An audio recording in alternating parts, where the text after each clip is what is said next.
বন্ধুরা, আমি আজকে নতুন ফ্রাইং প্যানে আমি পনির বাটার মশলা দেখাবো। পনির বাটার মশলা করার জন্য প্রথমে আমি একটু সাদা তেল দিলাম, তারপরে একটু বাটার মিশিয়ে দিলাম। গ্যাসের ফ্লেমটাকে একটু লো করে রেখেছি।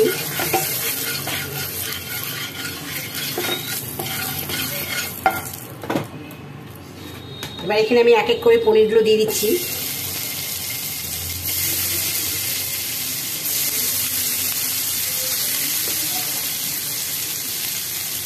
গ্যাসের ফ্লেমটাকে একদমই লো রাখলাম।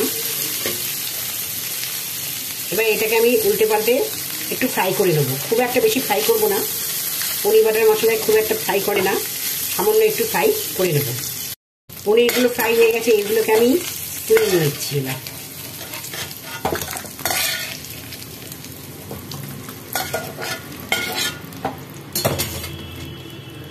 এবার এখানে আমি বাটার দিচ্ছি। আবার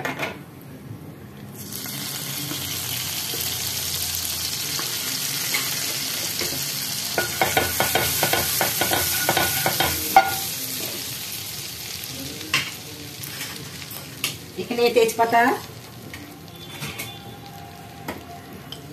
গোটা গরম মশলা, শুকনো লঙ্কা, গোলমরিচ প্রথমে দিলাম।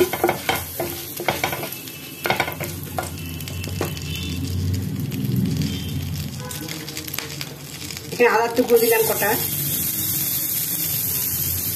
টমেটোগুলো দিয়ে দিলাম, কাজু বাদাম দিলাম, কাঁচা লঙ্কা দিলাম একটা।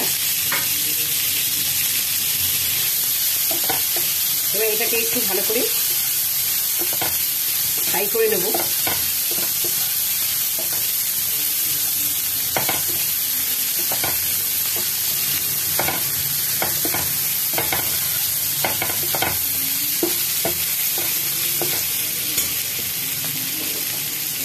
এবার এখানে একটু নুন দিচ্ছি,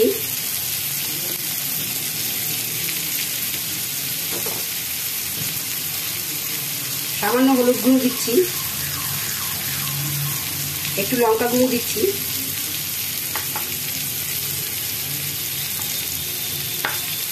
একটু ধনে গুঁড়ো দিলাম,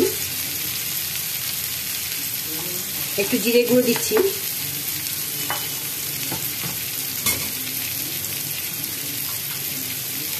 এবার সব একসঙ্গে একটু এখানে ফ্রাই করে নরম করে নেব।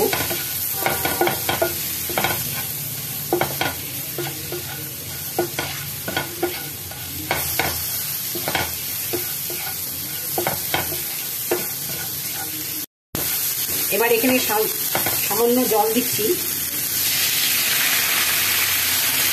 একটু নরম হওয়ার জন্য জল দিলাম।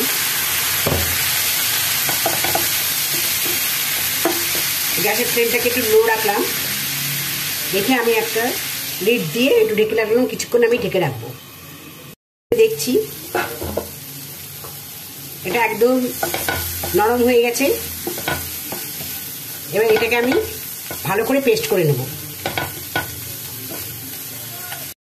এবার এখানে ফ্রাইং প্যান বসালাম, আবার একটু ঘি বাটার দিলাম। পনির বাটার মশলা তো যেহেতু এতে বাটারটাই করতে হবে, বাটারটাই লাগবে।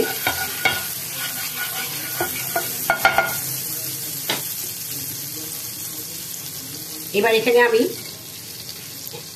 যে পেস্টটা বানিয়েছিলাম সেই পেস্টটা দিয়ে দিচ্ছি।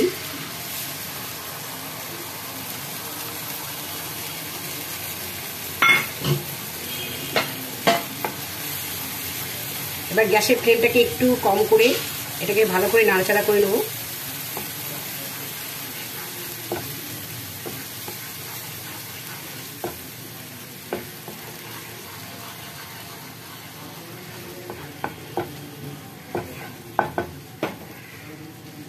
এবার এখানে আমি একটুখানি কাশ্মীরি লঙ্কার গুঁড়ো দিচ্ছি, একটু কালার হওয়ার জন্য।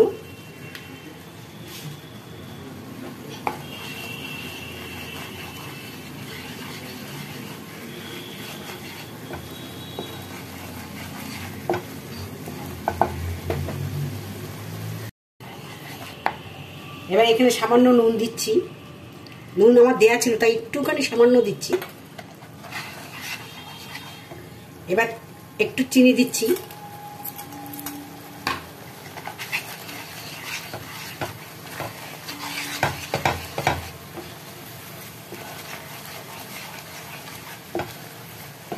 এবার একটু কষিয়ে নেব।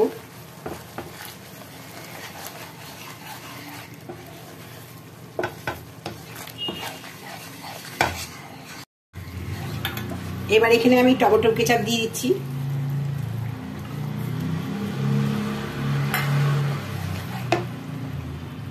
একটু কাসুরি মেথি দিচ্ছি।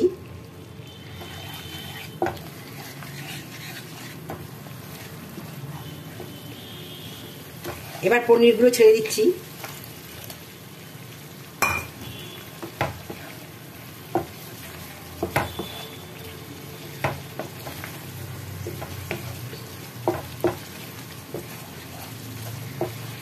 এবার এখানে পনিরের সাথে মশলা একটুখানি কষিয়ে নেব।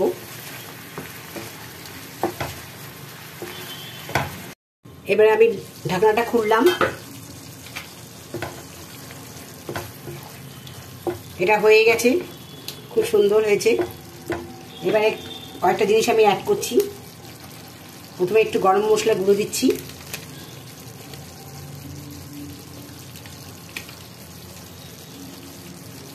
একটু কাসুরি মেথি ছিটিয়ে দিচ্ছি। আবার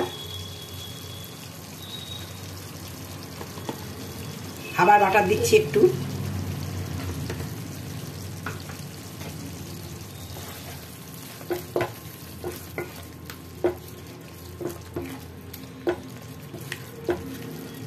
পনির বাটার মশলা আমার হয়ে গেছে, অলরেডি হয়ে গেল। এবার এটা আমার নামিয়ে দেবো। দেখে রাখবো, একটু স্ট্যান্ডিং টাইমে রাখবো। আপনাদের রেসিপিটা কেমন লাগলো বলবেন, কমেন্ট করে জানাবেন। নতুন বন্ধুরা সাবস্ক্রাইব করে দেবেন, বেল আইকনটা প্রেস করে দেবেন, যাতে আমার নিত্য নতুন রেসিপিগুলো আপনারা আগে আগে পেয়ে যান। ধন্যবাদ, সবাই ভালো থাকুন।